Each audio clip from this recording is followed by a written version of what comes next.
어떻게 저녁 식사 맛있게 하고 오셨습니까? 네. 정말 맛있게 하셨군요. 네. 뭐 드셨는지 여쭤보기는 조금 그렇고, 못하고 오신 분 계십니까? 혹시 식사 못하고 오신 분? 식사 못하고 오신 분들께 뭘 드리려고 하는 건 아니고요. 네. 오늘 본문의 바리새인과 요한의 제자들도 식사를 못하고 오셨습니다. 네. 정확하게 말씀드리자면 금식일을 지키고 있었기 때문에 못한 건 아니고 안 한 거죠.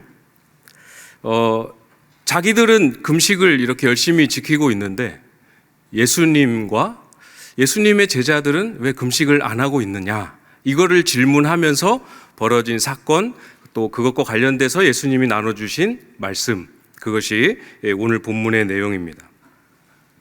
바리새인만 그렇게 한 게 아니고 세례 요한의 제자들도 이 금식을 같이 하고 있었다라는 것을 보면 아마도 대부분의 자타가 경건하다고 인정하는 대부분의 유대인들은 이 날을 금식의 날로 지키고 있었던 것 같아요. 근데 이 날을 예수님은 왜 안 지키셨을까요? 그렇죠?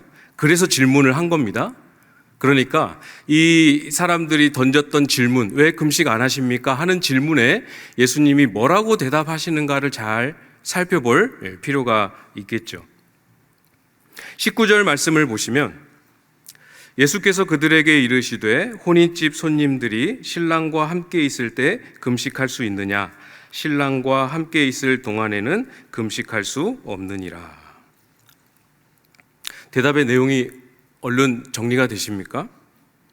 금식을 하고 안 하고의 기준을 말씀하고 계십니다. 기준이 무엇이라고 말씀합니까? 혼인집 신랑이 함께 있을 동안에. 두 번이나 말씀하시죠? 신랑이 함께 있는 동안에. 그러니까 혼인집에 초대받아 온 손님들이라면 그 신랑이 그와 함께 있을 때 함께 축하하고 축복하는 게 마땅한 것이죠. 거기서 나는 금식을 해왔고 오늘은 금식해야 될 날이니 금식을 하겠다라고 주장하는 것은 아주 상식적으로 맞지 않는 행동입니다. 기준이 무엇입니까? 신랑입니다. 신랑. 그렇죠? 손님이 기준이 아니에요. 자기가 원하는 거, 자기가 생각하고 판단하는 거, 손님이 기준이 아닙니다. 당연히 그 잔치집에 초대되지 않았던 외부인들은 기준이 아닐 뿐만 아니라 아무 상관도 없겠죠. 신랑이신 예수님이 기준이고 예수님이 그 행위의 내용이고 주인공입니다. 그들의 금식은 그렇지 못했던 것이죠. 아마도 금식만이 아니라 그 모든 삶과 그 모든 신앙의 기준이 예수님이 되어 있지 못했습니다. 그래서 이 상황에서 신랑이신 예수님을 알아보고 나아가지 못하고 금식하는 자리, 금식을 해야만 하는 자리, 금식하지 않는 다른 모든 행동들은 이상하게 보이는 그 자리에 머물 수밖에 없었던 것이죠. 주인공인 신랑을 무시하지 않고 인정하는 한, 그리고 그 주인집에, 잔치집에 초대되어 온 손님으로 자신을 알고 있는 한 함께 참여해서 축하하고 축복하는 게 맞습니다. 그렇겠죠? 이 바리새인들, 또 세례 요한의 제자들, 왜 이렇게 되었을까요? 왜 그 삶의 금식의 기준이 예수님이 되지 못하였을까요?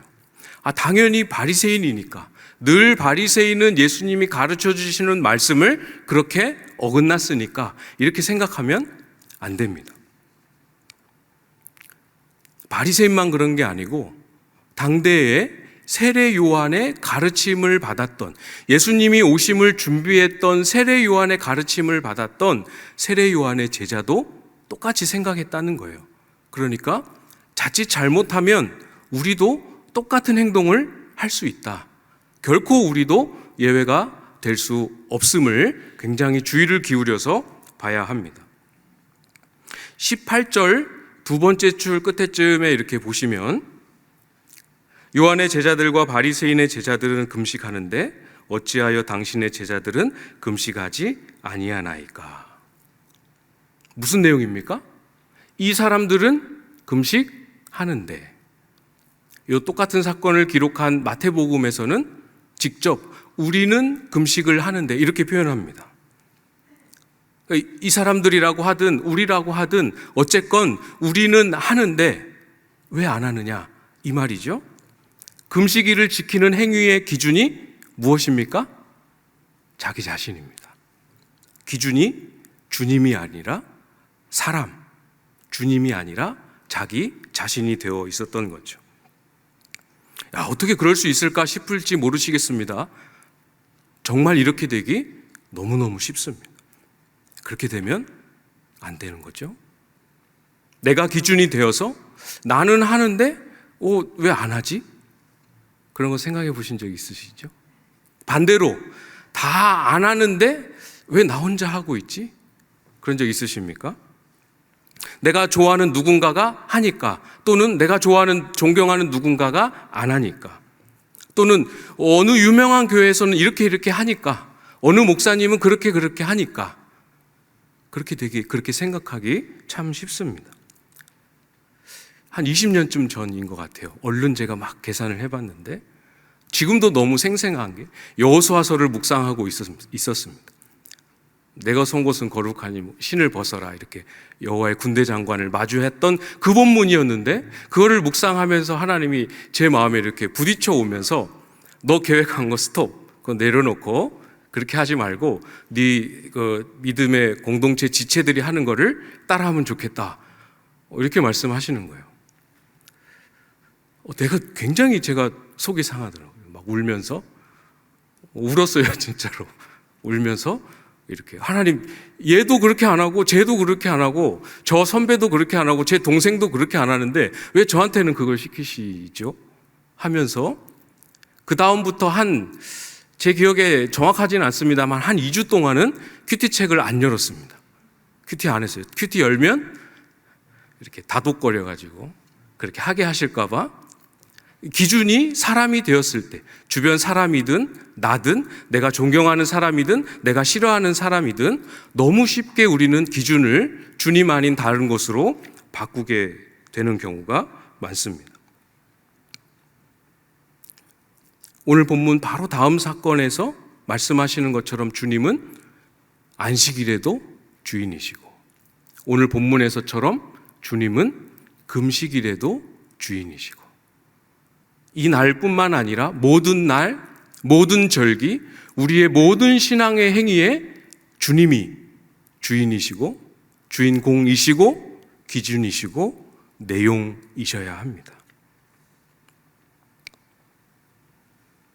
여러분의 기도 생활 속에서, 여러분의 섬김과 봉사 속에서 정말 주님이 기준이 되어 계시는지, 정말 주님이 동기요, 내용이 되고 계시는지 잘 돌아보실 필요가 있겠죠. 사람이 기준이 되면 안 됩니다. 누가 얼마큼 기도한다더라, 어느 목자님이 인도하시는 목장은 이러한다던데, 이런 거. 어느 목사님들 많잖아요. 어느 목사님은 이렇게 한다던데, 이런 거. 이런 기준들이, 주님 아닌 다른 기준들이 우리의 신앙에 조금씩 틈타 들어와 우리의 신앙의 구조와 틀을 형성하는데 자리를 잡게 되면 우리는 정작 주인이 되셔야 할 주님을 잃어버리고 놓치게 됩니다. 주님을 놓치는 신앙, 주님을 빠뜨린 신앙생활, 이런 게 가능하겠습니까? 당연히 불가능하겠죠? 그런데 우리는 그렇게 하기 정말 쉬운 존재들입니다. 혼자 신앙생활 열심히 한다고 착각하고 있을 뿐, 그것은 주님이 받으시는 것과 무관한, 주님의 뜻과 무관한 것이죠. 그렇게 우리의 삶과 신앙을 만들어가면 교회와 기독교를 혼탁하게 할 뿐 하나님과 아무 상관이 없게 됩니다. 예수님 당시에 유대 종교 지도자들이 그렇게 하지 않았습니까? 우리의 신앙이 그런 길로 들어서게 되면 오늘 본문의 비유로 말씀하고 계시는 낡은 옷, 낡은 가죽 부대가 되고 맙니다. 원하고 바라는 것이 왔는데 그것을 찢어버리고 그것을 터뜨려 쏟아버릴 수밖에 없는 지경이 되는 거죠. 21절 말씀을 제가 읽어드리겠습니다. 생배 조각을 낡은 옷에 붙이는 자가 없나니 만일 그렇게 하면 기운 새 것이 낡은 그것을 당기어 헤어짐이 더하게 되느니라. 길게 설명 안 드려도 너무 잘 아시죠? 구멍이 난 낡은 옷을 기울 때 아무리 좋은 옷감이라도 새 천조각을 대었을 때 그것의 이 수축력이 너무 강해서 원래 있던 헌 옷까지 헤어지게 한다라는 말씀. 헌 옷은 아무리 좋아도 새 천조각을 감당해낼 수 없습니다. 그렇죠? 22절에 말씀하시는 비유도 같은 맥락입니다. 22절 여러분이 한번 읽어주시겠습니까? 22절 시작.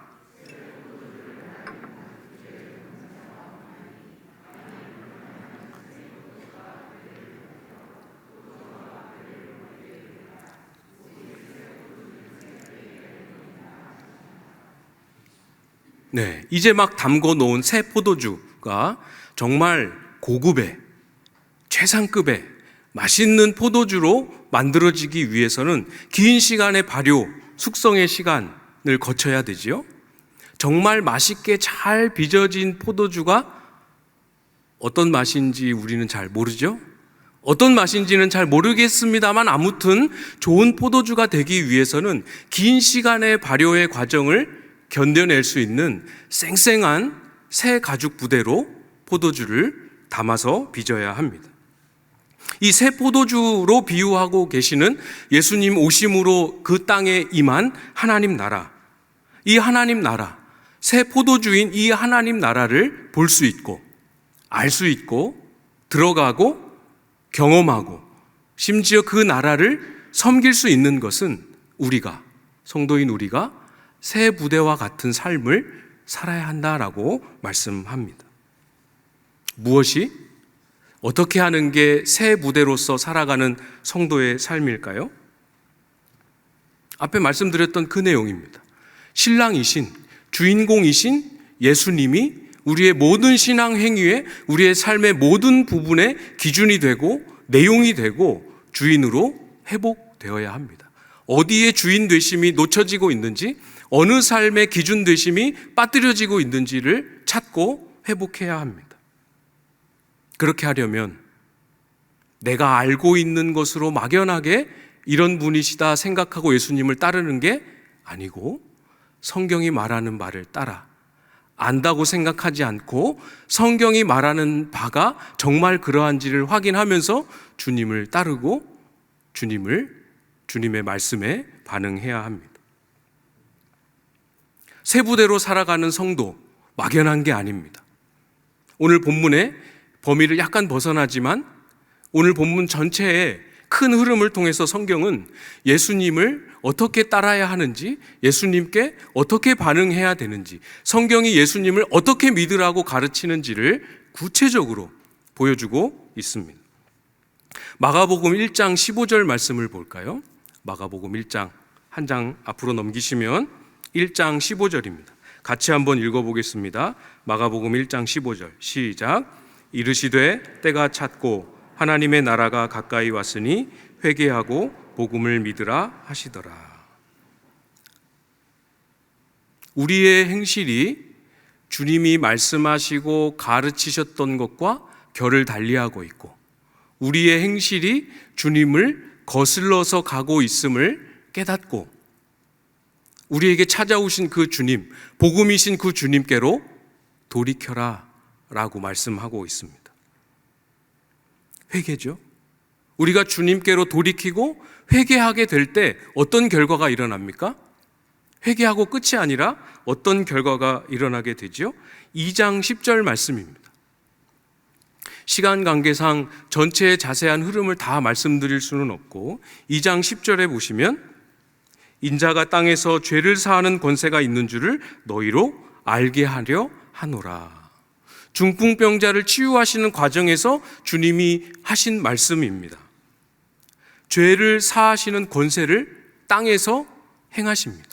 그러니까 예수 그리스도께서 죄를 사하기 위하여 오셨을 때 내가 주님을 거슬렀습니다라고 인정하고 회개하는 그 자리에, 그 땅에, 그 자리에 죄가 없어지는, 죄가 용서받고 죄가 사하여지는 결과가 그 현장에 곧바로 일어나게 된다라는 말씀이죠. 그러면 그 다음은 어떻게 되겠습니까? 평생 죄인인 줄만 알았는데, 그래서 죄를 고백했는데 그 자리에서 죄가 용서되고 죄가 사하여지는 결과를 경험한, 그 결과를 맛보고 누린 사람들이 나타나지 않겠습니까? 2장 15절이죠. 2장 15절 같이 읽어보겠습니다. 시작. 그의 집에 앉아 잡수실 때 많은 세리와 죄인들이 예수와 그의 제자들과 함께 앉았으니 이는 그러한 사람들이 많이 있어서 예수를 따름이러라. 죄인으로, 자신을 죄인으로 알고 죄를 해결하기 위해 오신 그분 앞에 회개하고 그분께 죄를 의탁하고 그분의 공로로 말미암아 죄사함을 입은 사람들만 아는 천국의 잔치가 열리고 있는 겁니다. 죄사함을 경험한 사람들이 주님과 함께 천국의 기쁨을 맛보고 누리고 있는 거예요. 사랑하는 여러분, 지금 우리도 우리의 삶을 들여다보고 주님의 가르침과 결을 달리하고 있는 행동, 주님을 거스르는 삶의 방향들을 찾고 발견하고 인정하고 돌이켜야 합니다. 우리의 죄를 기꺼이 다루기를 원하시고 그것 때문에 우리 곁에 오신 그 주님께 우리의 죄를, 그 죄를 지을 수밖에 없는 우리를 고백하고 의탁해야 되는 거죠. 우리의 죄를 없이 하시고 사하시는 그 주님의 대속의 은혜를 통과해서 지나감으로 하나님 아버지 안에서 누리는 기쁨과 감사, 자유함과 평안함, 감격, 이게 뭔지 알아야 합니다. 이걸 알고 적극적으로 이것을 찾아 누리는 삶이 되어야 해요. 여기까지 가야 합니다. 회개하지만 회개 자체가 목적이 아니고 회개하지만 회개로 충분하지 않습니다. 우리가 새 부대를 살아가는 성도여야 하지만 새 부대면 뭐합니까? 새 부대에 새 포도주가 없으면 새 부대는 존재의 의미가 없는 것 아니겠습니까? 주님 오심으로 임한 하나님 나라가 우리 속에 임하고 누리고 기뻐하고 나타낼 수 있어야 하는 거죠. 방금 읽었던 15절, 2장 15절 말씀을 눈으로 다시 한번 보세요. 예수님께 나아왔던 세리와 죄인들, 자타가 공인하는 죄인 아니었습니까? 이들이 어떻게 했습니까? 주님 앞에 와서 죄를 고백했습니다. 고백하고 고백만 하고 돌아갔습니까? 아니잖아요. 그죠? 죄를 고백하고 난 후에 다시 옛날의 죄인의 심정으로, 죄인의 의식으로 돌아가서 나는 여기에 있으면 안 되는데 하는 침통한 심정으로 주님과 함께 식사를 나누는 그런 모습으로 상상이 되십니까? 당연히 아니겠죠? 다윗이 시편 51편에서 회개의 기도를 하나님의 앞에 올려드릴 때에도 똑같습니다. 거기 보면 여러 회개의 표현들, 회개의 기도들 중에 시편 51편 12절 말씀에 주의 구원의 즐거움을 내게 회복시켜 주시고 자원하는 심령을 주사 나를 붙드소서, 이렇게 기도합니다. 뭘 간구하고 있습니까? 죄의 용서만이 아니라 구원의 즐거움, 하나님과의 관계가 회복되고 하나님과의 관계가 회복될 때 그 안에서 누릴 수 있는 자유함과 기쁨을 잃어버렸고 그 자유함과 기쁨을 되찾아 주시기를 간구하고 매달리고 있는 것이죠. 이 자유, 이 용서의 기쁨, 구원의 즐거움, 이것이 무엇인지 알아야, 그것이 무엇인지를 알 때 거기서 나오는, 거기서 더하여 주시는 자원함이 우리 속에 만들어지고 그 자원함이 있어야 치열한, 우리 자신을 성결하게 지켜내는 치열한 삶을 버텨낼 힘이 나오지 않겠습니까? 성경은 로마서 5장 11절에서도 똑같이 말씀합니다. 그뿐 아니라 이제 우리로 화목하게 하신 우리 주 예수 그리스도로 말미암아 하나님 안에서 또한 즐거워하느니라. 우리를 화목하게 하신 우리 주 예수 그리스도로 말미암아 하나님 안에서 또한 즐거워한다 고백하고 있습니다. 이게 뭔지 알아야 하고, 이게 우리의 삶의 어느 시점에든 주기적으로 있어야 합니다.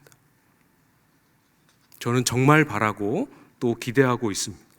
저에게, 그리고 여기 계신 우리 모두에게 경건의 훈련이 어느 정도 되어서 잘할 수 있을 것 같은, 스스로나 다른 사람이 보기에 잘할 수 있을 것 같은 그런 몇몇 분들에게만 아니라 우리 모두에게 한 번이라도 우리가 국가대표급 죄인이라는 이 고백을 들어보고, 이 고백의 마음을 같이 해보고, 이 고백에 동의하고 동참하는 우리 모든 교우들에게 예수가 이 땅에서 죄사함의 권세가 있는 분임을 알고 그분께 우리의 죄를 낱낱이 고하고 우리의 죄를 지울 수밖에 없는 모습을 의탁하는, 그렇게 예수 그리스도의 십자가 앞에 우리의 죄를 쏟아놓는 일 소망하고 또 바라고 있습니다. 그래서 거기가 끝이 아니라 하나님과 원수되었던 우리를 화목하게 하시고 결국 하나님 안에서 누릴 수 있는 화목의 기쁨, 구원의 즐거움과 용서의 자유함, 이러한 것들을 누리고 맛보는 그러한 삶을 진심으로 바라고 또 소망하고 기도합니다. 부탁을 드립니다. 주님 앞에 우리의 죄를 진중하게 다루어 주시기를 부탁을 드립니다. 주일날 예배당에 와서 허겁지겁 와서 그때에야 비로소 주님 앞에 죄를, 지난 한 주간의 삶을 다 뭉뚱그려서 30초짜리 1분짜리 회개로 죄를 사하기 위해 오신 그 주님께 해야 될 도리는 다 했다, 이렇게 생각하는 그런 신앙 이제는 좀 뒤로 버리고 평소에 우리가 행하는 묵상, 평소에 행하는 우리의 기도와 경건 생활 속에서 우리가 늘 그렇게 고백하는 것처럼 내가 정말 적어도 나만큼은 국가대표급 죄인이라고 말하는 걸 부정할 수 없는 구체적인 실체, 내 속에 있는 욕망, 다른 사람에게 표현하진 않지만 내 속에 너무 강력하게 살아있는 시기와 질투심, 미움과 분노, 원망, 이기심, 온갖 욕망과 정욕 있지 않습니까? 이러한 것들을 주님 앞에 들고 나아가는, 그거를 고백하는 주기가 주일 예배에 와서 한 번, 다음 주일에 와서 한 번, 일주일의 주기로, 일주일의 사이클로 돌아간다고 하면 그걸 뒤집어서 말하면 어떤 의미가 되는 겁니까? 정말 죄에 치열하게 싸우다 넘어진 실패의 자리, 죄에 넘어진 흔적이 가득해서 정말 주님이 오셔서 그 죄를 해결해 주셔야 할 그 자리인 우리의 일상에서는 죄를 안 다루고 있다는 의미 아니겠습니까? 그렇게 되면 안 되는 거죠. 3일에 한 번이든 하루에 한 번이든 일주일에 딱 2번이든 우리가 넘어지고 우리가 실패하고 우리가 죄에 굴복했던 그 자리가 다시 주님을 바라보고 죄를 고백하는 자리가 되어야 합니다. 비록 반복적으로, 다음에 또 그렇다 하더라도 반복적으로 실패할 것이 너무 예상된다 할지라도 그 자리가 실패하지만 또 실패할 거지만 그 실패의 자리가 실패의 자리만이 아니라 실패하기 때문에 예수 그리스도를 붙들고 그 자리가 주님께 나를 의탁하고 나아갈 때 옛사람이 예수 그리스도의 십자가에 합하여 죽는 일이 경험되고 적용되고 깨달아지는 그런 자리가 되도록, 그래서 나의 죄의 몸이 멸하여졌고 점점 더 멸하여짐이 완성되어 가고 있구나를 경험하는 자리가 우리의 실패의 자리가 될 수 있도록 해야 하는 거죠. 그렇게 우리의 일상을, 그렇게 한 주간의 삶을 우리가 살아가게 될 때, 그리고 나서 주일 예배에 올 때 그때 우리의 마음이 평소에 하는 것과 달리 진짜로 예수 그리스도의 십자가의 공로를 의지해서 나오게 될 것입니다. 그렇게 주님 앞에 예배의 자리에 나올 때 예수와 합하여 옛사람이 죽었을 뿐만 아니라 그리스도의 부활의 모양과 같이 연합된 자로 주님이 우리를 일으키셨음을 예배의 자리에서 확인하고 경험하고 깨닫게 되는 거죠. 하나님 안에 있는, 하나님과의 관계 안에 있는 즐거움과 기쁨과 주를 위해서, 의를 위해서, 생명을 위해서 살아갈 수 있는 영광스럽고 복된 삶에 대한 소원과 자원함이 만들어지게 되는 것 아니겠습니까? 말씀을 마무리하도록 하겠습니다. 우리에게 약속하시고 우리에게 이미 시작하신 부활의 생명, 이 부활의 영광이 천국에 가서만이 아니라 이 땅에서 우리의 죄를 능히 다뤄내시는 그 주님을 신실하게 의탁함으로 하나님 아버지 안에서 누리는 기쁨과 즐거움과 감사와 감격, 이것이 꼭 우리의 소유가 되고 우리의 고백이 될 수 있기를 주님의 이름으로 바라고 축복합니다.